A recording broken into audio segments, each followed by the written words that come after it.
توفیق عطا فرمائے۔ اس کے بعد مجھے اللہ تعالیٰ صحیح طریقے سے سمجھانے کی توفیق عطا فرمائے اور کمی کوتاہی کو اللہ تعالیٰ اپنی رحمت سے معاف فرمائے۔ اس کے بعد مجھے اور تمام مسلمانوں کو، جتنے بھی ہمارے مسلمان اس جگہ پہ رہتے ہیں، اللہ تعالیٰ سب کو جمعے کی نماز پڑھنے کی توفیق عطا فرمائے۔ میرے بھائیوں، بہترین زندگی حضور صلی اللہ علیہ وسلم اور آپ صلی اللہ علیہ وسلم کی آل کی ہے، یعنی آپ کی اور آپ کے خاندان کی جو زندگی ہے وہ بہترین زندگی ہے۔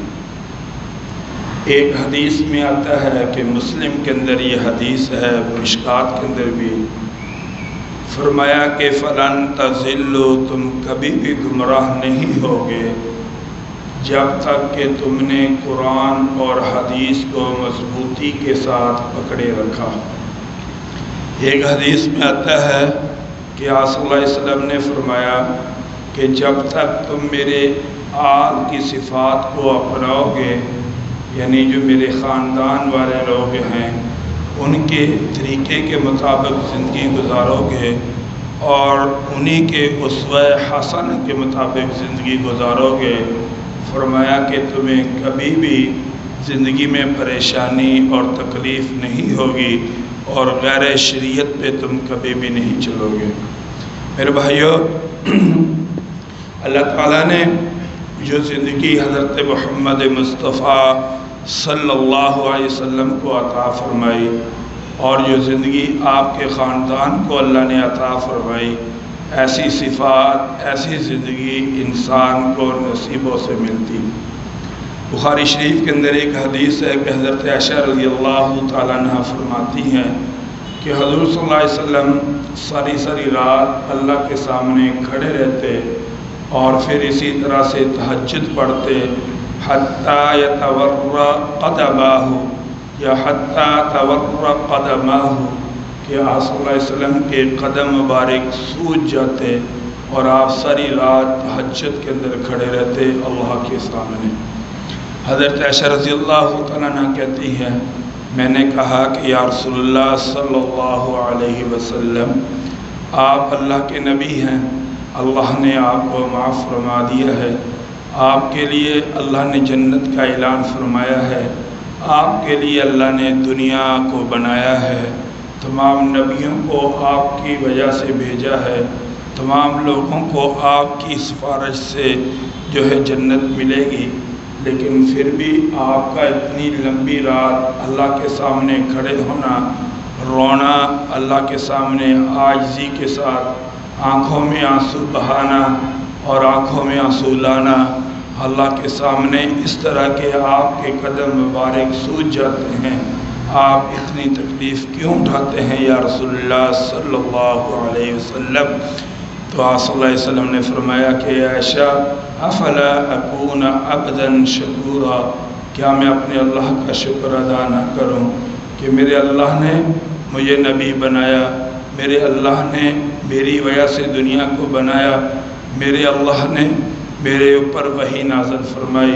میرے اللہ نے میری بخشش کا اعلان فرمایا، کیا میں اس رب کا شکر ادا نہ کروں، اس رب کے سامنے پیشانی نہ جھکاؤں جس کی رحمتیں دن رات میرے اوپر نازل ہوتی رہتی ہیں۔ میرے بھائیو، ہمیں حد سے زیادہ اللہ کا شکر ادا کرنا چاہیے کہ اللہ کی بے شمار ہمارے اوپر رحمتیں ہیں،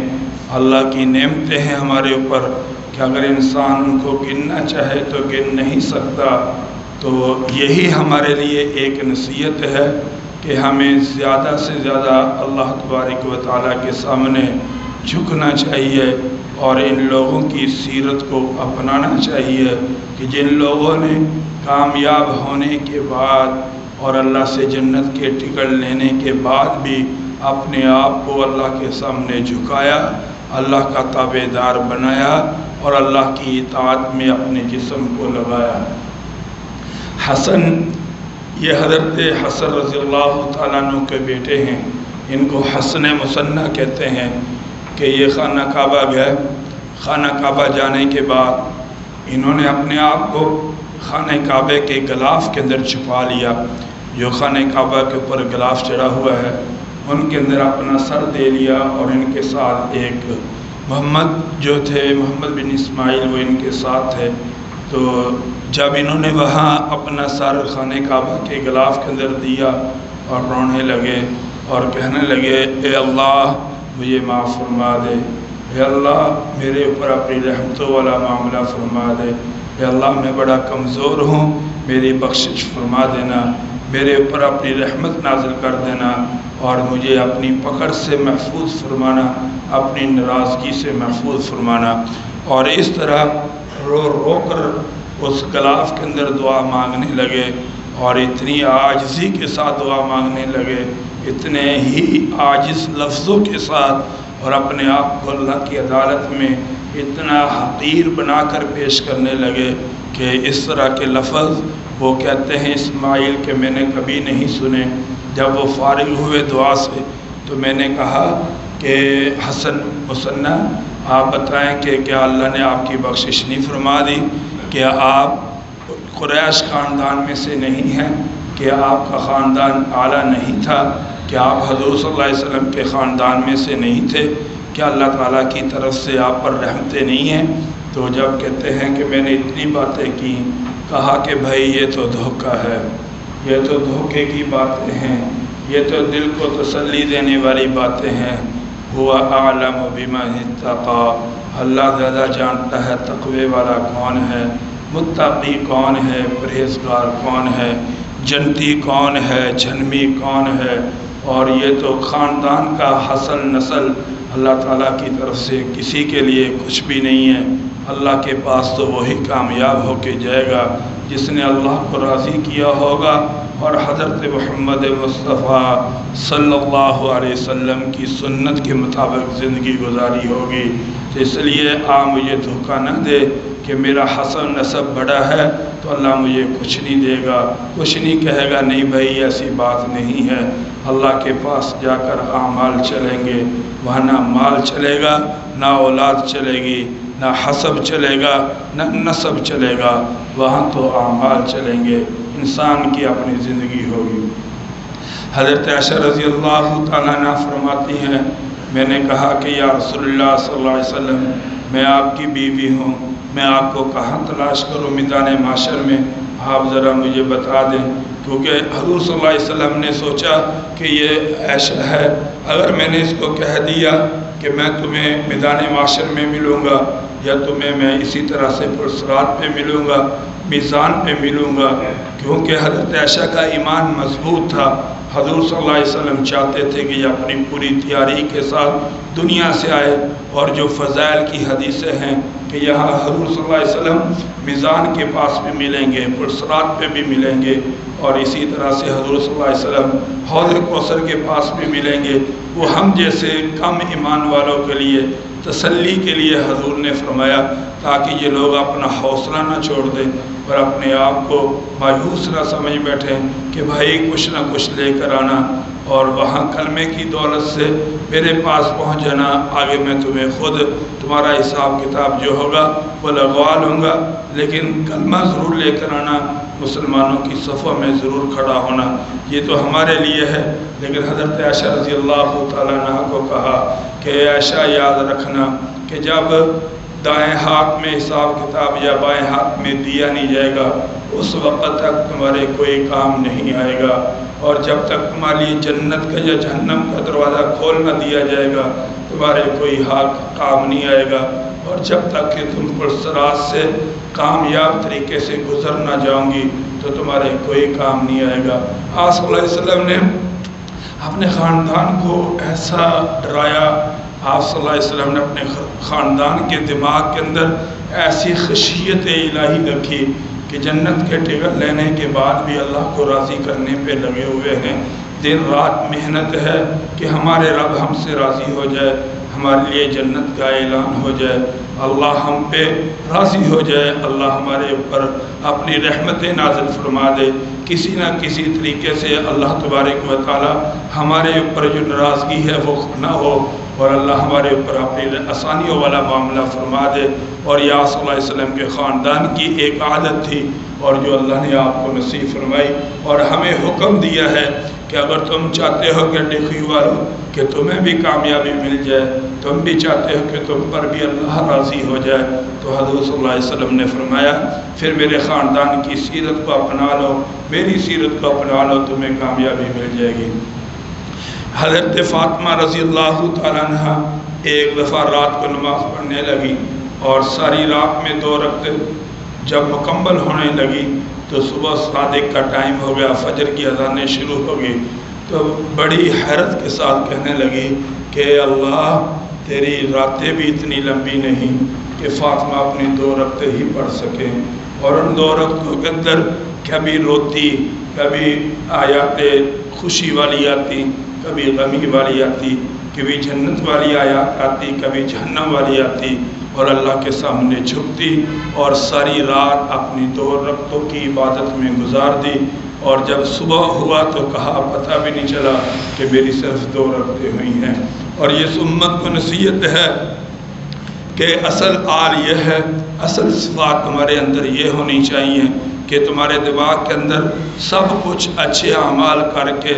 اللہ کے سامنے جھک کر اللہ کو راضی کر کے حضور صلی اللہ علیہ وسلم کی سنت کو اپنا کر 5 وقت کی نماز پڑھ کر صدقہ خیرات کر کے اچھا اخلاق سے پیش آ کر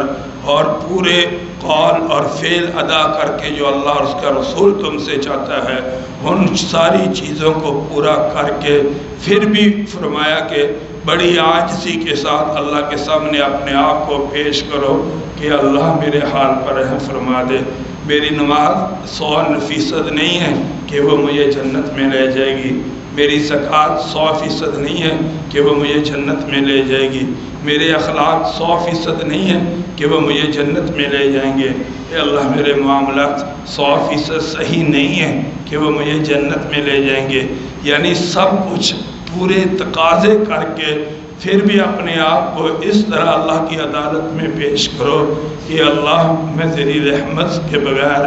ایک پل بھی دنیا میں نہیں چل سکتا اور ایک پل بھی آخرت میں اپنی زندگی کا گزار نہیں سکتا۔ میرے بھائیوں،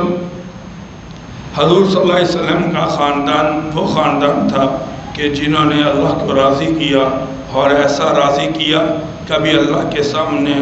رو کر اللہ کو راضی کر رہے ہیں، کبھی نماز پڑھ کر اللہ کو راضی کر رہے ہیں، کبھی تہجد پڑھ کر اللہ کو راضی کر رہے ہیں، کبھی اپنے اخلاق اچھے پیش کر کے اللہ کو راضی کر رہے ہیں، اور کبھی لوگوں کی خدمت کر کے اللہ کو راضی کر رہے ہیں، کبھی لوگوں سے معافی مانگ کر اللہ کو راضی کر رہے ہیں، کبھی لوگوں کو راضی کر کے اللہ کو راضی کر رہے ہیں، اور لوگوں کی گالیاں سن کر اور ان کو خندہ پیشانی سے سلام کر کے ان کو راضی کر رہے ہیں، اور کبھی لوگوں کو کھانا کھلا کر اللہ کو راضی کر رہے ہیں۔ حضور صلی اللہ علیہ وسلم کے خاندان نے اپنی زندگی کا مین مقصد یہ بنایا تھا، وہ یہ بنایا تھا کہ ہم نے اپنے رب کو راضی کرنا ہے اور اس کے علاوہ ہماری زندگی کا بھائی اور کوئی مقصد نہیں۔ حضرت عبداللہ بن عباس رضی اللہ تعالیٰ عنہ، یہ بھی حضور صلی اللہ علیہ وسلم کے خاندان میں سے ایک صحابی ہیں۔ مدینہ کے اندر ایک آدمی ان کے ساتھ بغض رکھتا تھا اور ان سے نفرت کیا کرتا تھا، تو اس نے ایک دن شرارت کی اور مدینہ کے اندر سارے مدینہ کے اندر گیا اور لوگوں کو کہا کہ جاؤ بھائی، تمہاری دعوت حضرت عبداللہ بن عباس نے پکائی ہے، جاؤ جا کر ان کے گھر میں تمہارے لیے ایک دعوت پکی ہے، جا کر کھا لو۔ ہر آدمی جب اس کی بات کو سنتا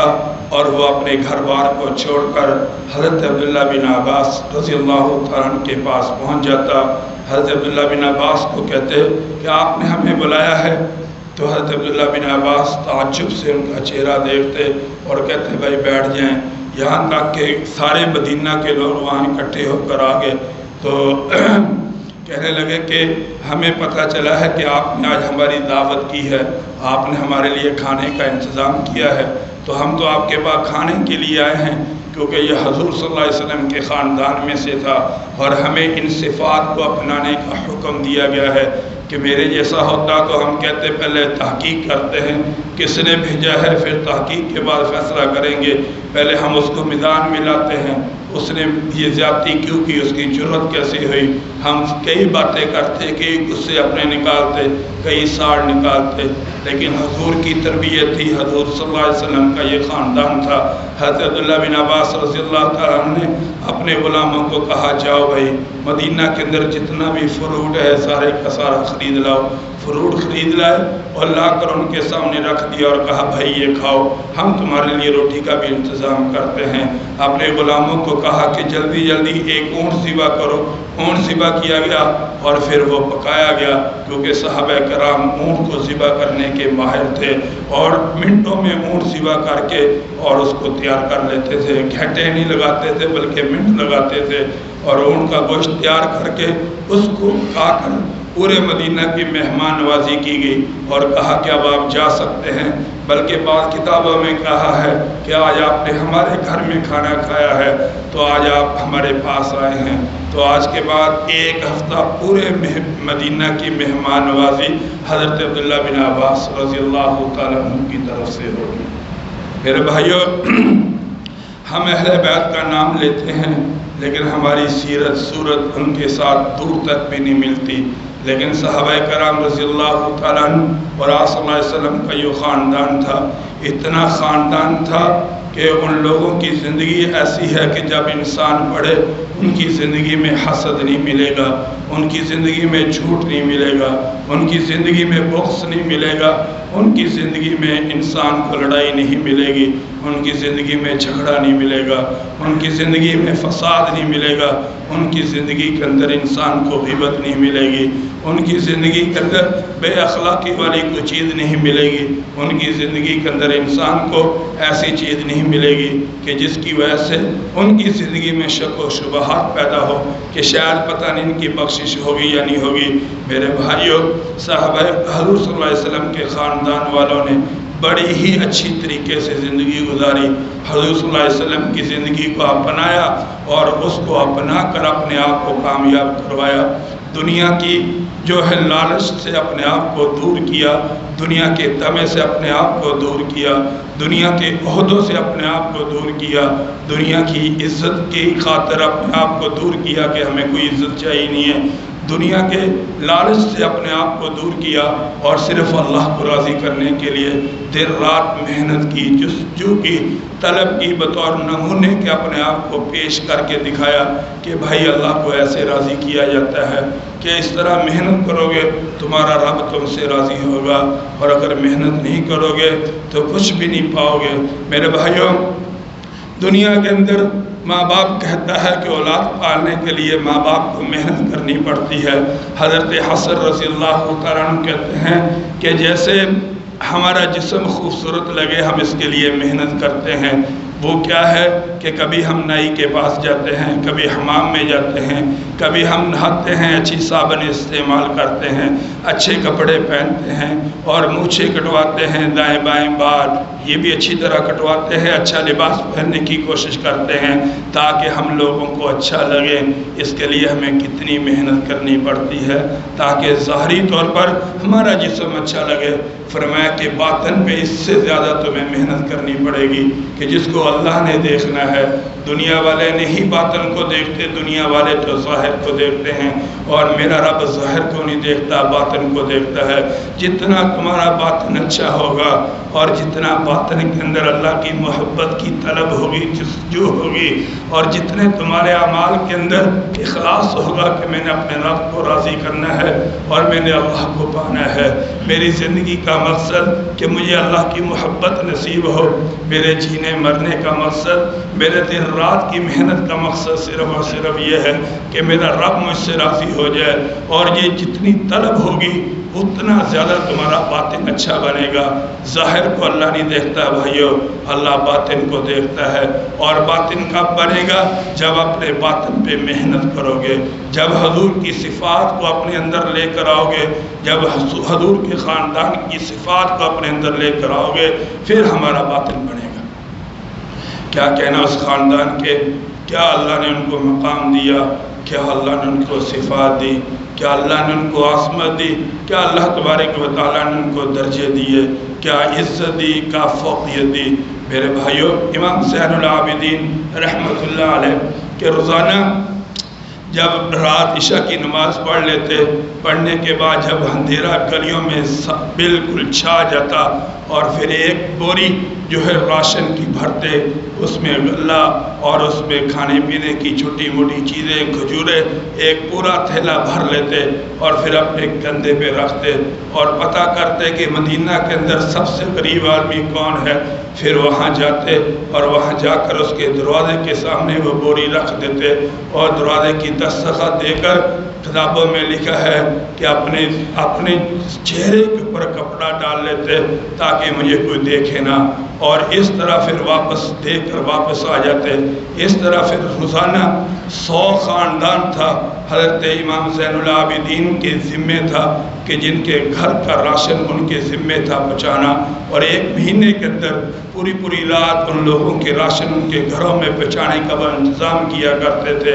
اور پتہ نہ چلتا مدینے والوں کو کہ یہ راشن کہاں سے آ رہا ہے، یہ کھانے پینے کا انتظام کون کر رہا ہے۔ دروازے کھولتے، سامنے بوری بھری ہوتی اور پورے مہینے کا اس میں راشن جمع ہوتا، اور مدینے والے تلاش کر رہے ہیں کہ یہ کون خدمت کر رہا ہے، لیکن تلاش کرنے کے باوجود ان کو بندے کا پتہ نہیں چل رہا۔ لیکن جب دنیا سے رخصت ہوئے امام زین العابدین اور جب ان کو نہلانے کا وقت آیا تو ان کی کمر پہ نشان پڑے ہوئے تھے کہ یہ تو کچھ بھی کام نہیں کرتے تھے، لیکن یہ کمر کے نشان کیوں پڑے۔ وہ لوگ پریشان ہوئے۔ جب 100 لوگوں کے گھروں میں راشن ان کے فوت ہونے کے بعد نہیں پہنچا تو پھر پتہ چلا کہ یہ سارا انتظام جو تھا یہ امام زین العابدین کی طرف سے تھا، یہ حضرت حسین رضی اللہ عنہ کے بیٹے کی طرف سے تھا، یہ حضور صلی اللہ علیہ وسلم کے اہل بیت کی طرف سے یہ انتظام تھا۔ یہ وہ انتظام تھا جس کی تربیت حضور صلی اللہ علیہ وسلم نے کی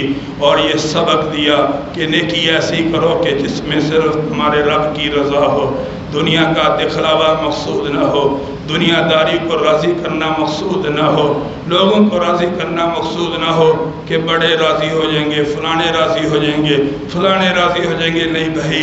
انہوں نے کہا ہم نے تو رب کو راضی کرنا ہے، اور اسی کے اوپر انہوں نے محنت کی اور اپنے آپ کو چھپا کر اعمال کرتے اور اپنے اعمال چھپا کر اللہ کے پاس لے کر جاتے تھے، اور جب وہ مرے پھر پتہ چلا کہ یہ سارے راشن کا انتظام امام زین العابدین کیا کرتے تھے۔ اس لیے میرے بھائیوں، یہ ہمارے لیے ایک سبق ہے کہ اگر کسی غریب کی مدد کرنی ہے تو ایسے کرو کہ اس غریب کو بھی نہ پتہ چلے کہ یہ مدد یہ فلانا آدمی کر رہا ہے، اور اگر کبھی کسی کو کھانا کھلا بیٹھیں اور اگر کسی کے ساتھ تعاون کر بیٹھیں، اس کو محفلوں میں لے جا کر ذلیل کرنے کی بھی ضرورت نہیں ہے۔ اگر اللہ کی رضا کے لیے یہ اعمال ہم کر رہے ہیں تو اللہ اجر دے گا، اور اگر لوگوں کو راضی کر رہے ہیں تو میرے بھائیوں پھر لوگ تو راضی ہوں گے لیکن اللہ راضی نہیں ہوگا۔ اور خوش نصیب انسان وہ ہے جو اللہ کو راضی کرنے کی کوشش کرے۔ دنیا والے تو تھوڑی کمیوں پہ بھی انسانوں سے ناراض ہو جاتے ہیں، لیکن اللہ ڈھیر ساری کمیوں پہ بھی انسانوں سے ناراض نہیں ہوتا، بلکہ تھوڑی بہتی اگر خوبی بھی اللہ کی عدالت میں چلی جاتی ہے تو ہمارے اللہ ہم سے راضی ہو جاتے ہیں۔ ایک دفعہ حضرت حسن رضی اللہ تعالیٰ عنہ، ان کے ساتھ علی بن حاتم جو بہت بڑے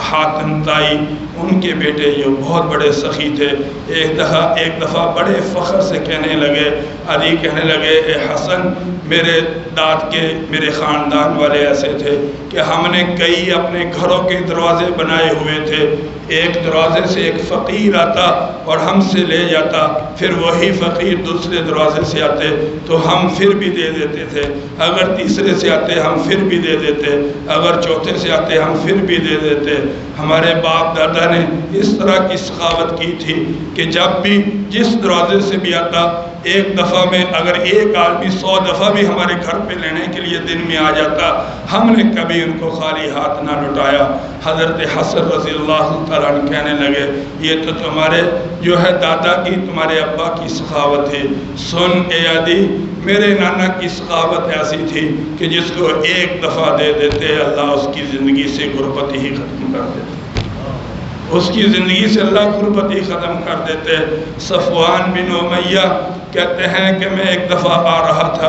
ابھی کلمہ نہیں پڑھا تھا، اسلام میں داخل نہیں ہوئے تھے، اور حضور صلی اللہ علیہ وسلم بے انتہا بکریوں کا ریوڑ 2 پہاڑوں کے درمیان میں حضور صلی اللہ علیہ وسلم بیٹھے ہوئے ہیں، اور صفوان بن امیہ کہنے لگے اے اللہ کے نبی، وہ ابھی کلمہ نہیں پڑھا، اس نے کہا کہ یہ بکریوں کی اتنی بڑی تعداد 2 پہاڑوں کے درمیان میں چل رہی ہے اور آپ یہ ہیں۔ تو آپ صلی اللہ علیہ وسلم نے کہا کہ صفوان تمہیں چاہیے، تو ہنسنے لگا، کہا کہ اتنی بھی بڑی کوئی سخاوت کرتا ہے کہ ان گنت بکریاں ہیں کوئی کسی کو دے دے۔ فرمایا بتا صفوان تو یہ چاہیے؟ کہا دیکھ لو۔ آپ نے فرمایا کہ صفوان، اس 2 پہاڑوں کے درمیان جتنی بکریاں ہیں، جتنے جانور ہیں، میں تمہیں ان کا مالک بناتا ہوں، اور ان کے غلاموں کا تمہیں مالک بناتا ہوں، ان کے چرواہوں کا مالک بناتا ہوں۔ صفوان نے کہا مالک تو بعد میں بنیں گے، لیکن اتنی بڑی سخاوت دیکھ کر میرا دل کر رہا ہے کہ میں پہلے کلمہ پڑھوں اور لا الہ الا اللہ محمد رسول اللہ پڑھ کر دین اسلام میں داخل ہوا، اور بکریوں کا ریوڑ لے کر اپنے خاندان میں چلا گیا۔ کہا کہ آ جاؤ میرے بھائیو، کلمہ پڑھ لو۔ وہ ایسا نبی ہے، وہ ایسا سخی ہے کہ جو اس کے در پہ جاتا ہے کہ اس کے گھر میں پھر غربت نہیں رہتی، اس کی زندگی میں پھر کوئی محتاجگی نہیں رہتی، اس کی زندگی میں پھر کوئی کمی نہیں رہتی۔ آئیو میرے قبیلے والوں، سارے قبیلے والوں کو اکٹھا کیا، حضور صلی اللہ علیہ وسلم کی عدالت میں لے آئے، اور کلمہ پڑھ کر وہ دین اسلام میں داخل ہو گئے۔ میرے بھائیوں، دین اسلام پڑھنے کے بعد اس کو اپنے آپ پر تولو، اور پھر اپنے آپ پہ فیصلے کرو کہ میں نے کیا کرنا ہے۔ کچھ نہیں رکھا میرے بھائیو، کچھ نہیں رکھا اس دنیا کی جو ہے دلدلوں کے اندر، اور انسان اپنے آپ کو بڑا بنانے کی کوشش کے اندر لگا رہے کہ میری عزت لوگ کریں، میری لوگ ادب کریں، میرا لوگ احترام کریں، مجھے لوگ مانیں، اور لوگ جو میں کہوں وہ ہو۔ یہ ساری چیزیں فضول ہیں میرے بھائیوں۔ ہم نے تو تعلیم ہمیں ایک سبق ملتا ہے کہ اپنے آپ کو اللہ اور اس کے رسول کا بنا دو، اپنے آپ کو عملی طور پر حضور صلی اللہ علیہ وسلم کے سامنے پیش کر دو، اور حضور کی سیرت کو اپنی زندگی میں لے آؤ۔ اللہ تمہیں جو تم نہیں بھی سوچو گے، یہ تم نہیں بھی چاہو گے، جو کبھی تمہارے دماغ کے اندر نہیں بھی آئے گا، اللہ تمہیں وہ بھی عطا فرما دیں گے۔ لیکن یہ چیزیں اس وقت ملیں گی جب ہم حضور صلی اللہ علیہ وسلم کے خاندان کی زندگی کو اپنائیں گے اور حضور صلی اللہ علیہ وسلم کے دین پر چلیں گے۔ کیا ہے یار کچھ امام زین العابدین مسجد میں بیٹھے، ایک شخص آیا، گالیاں دینے لگا، بہت برا بھلا کہنے لگا، توجہ ہی نہیں دی، بالکل بھی توجہ نہیں۔ اور یہ بہترین علاج ایسے لوگ مت کیا صفائی ہم کسی کو دے سکیں، میں کیا صفائی دوں گا اپنی کسی کو، میں کیسے کسی کو مطمئن کر سکوں، کچھ بھی نہیں۔ کون ہے جو کسی کو دنیا میں مطمئن کر سکے؟ جو تمہارے ساتھ ایک دفعہ خلاف ہو گیا تم اس کو مطمئن نہیں کر سکتے۔ بس اپنے رب کو مطمئن کرو، اپنے رب کے پاس وہ عہدہ اور مرتبہ پاؤ، اور یہ چیزیں اس وقت ملیں گی جب ہم ان کو تلاش کریں گے اپنی زندگی میں۔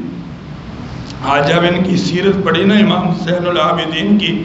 خدا اللہ کی قسم ہم تو پتہ نہیں کس دنیا میں رہے۔ ان لوگوں نے ایسی زندگی گزاری ہے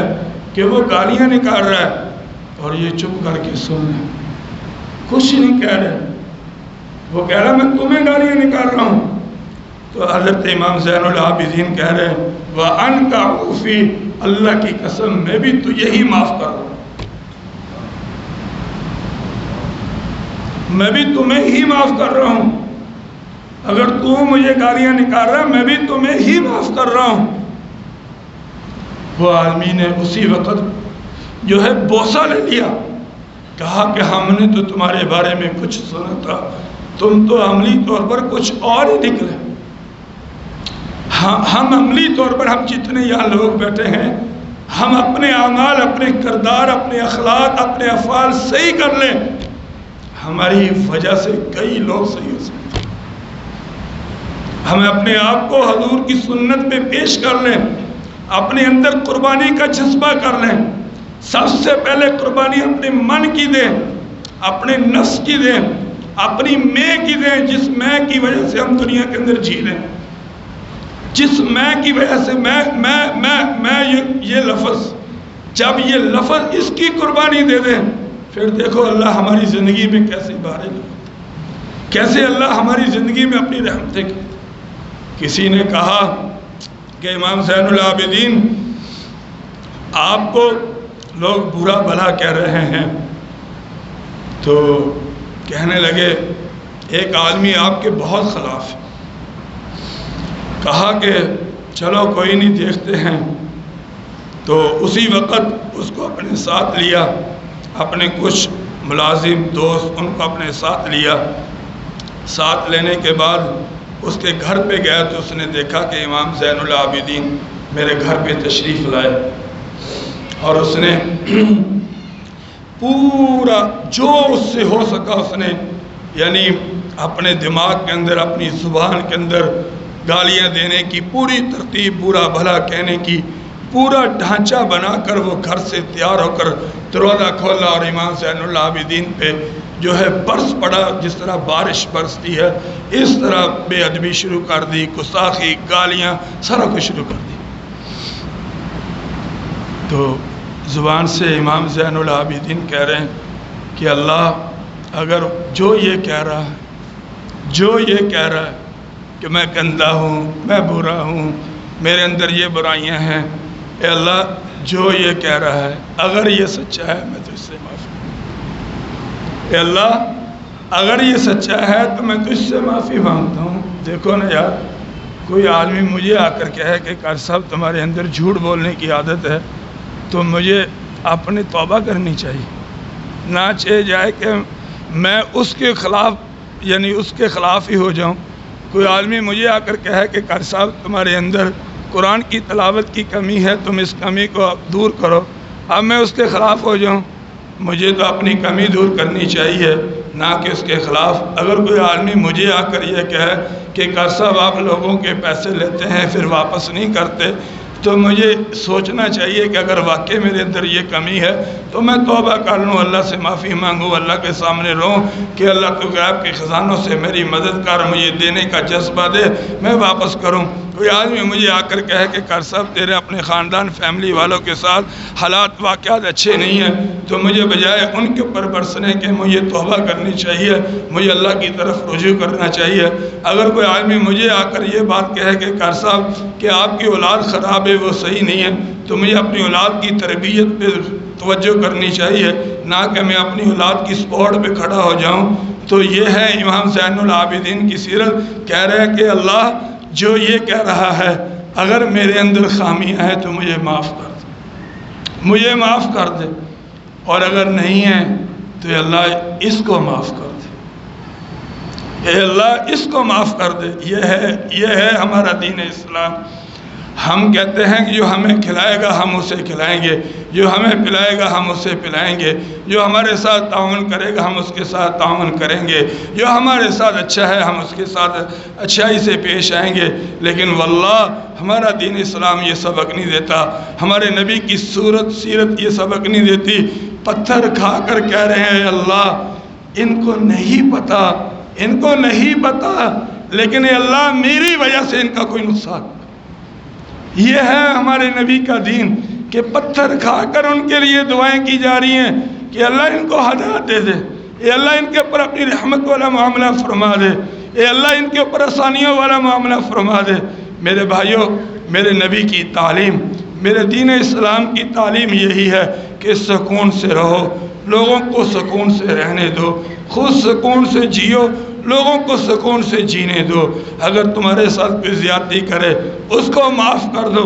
مت دو اپنی صفائیاں، مت کرو ان سے بحث۔ اگر تمہیں کوئی برا کہتا ہے اس پہ غور کر لو، برے ہو توبہ کر لو، اگر نہیں ہو تو اللہ کا شکر ادا کر لو۔ ایسی زندگی گزارو جیسے صحابہ کرام رضی اللہ تعالیٰ عنہ نے گزاری، کہ حضرت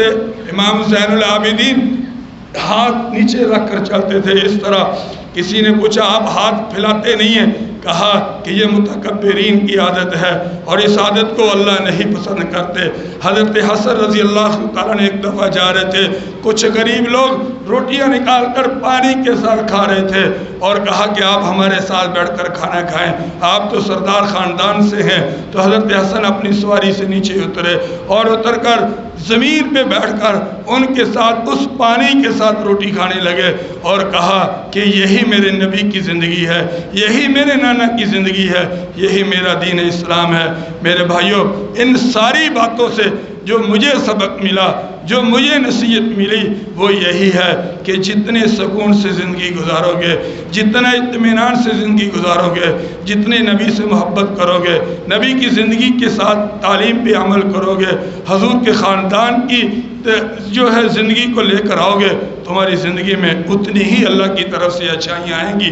اس کے علاوہ اگر سکون تلاش کرو گے تو دھوکہ ہے۔ بس اللہ سے دعا ہے اللہ تعالی عمل کی توفیق عطا فرمائے۔ آخر دعوانا الحمدللہ رب العالمین۔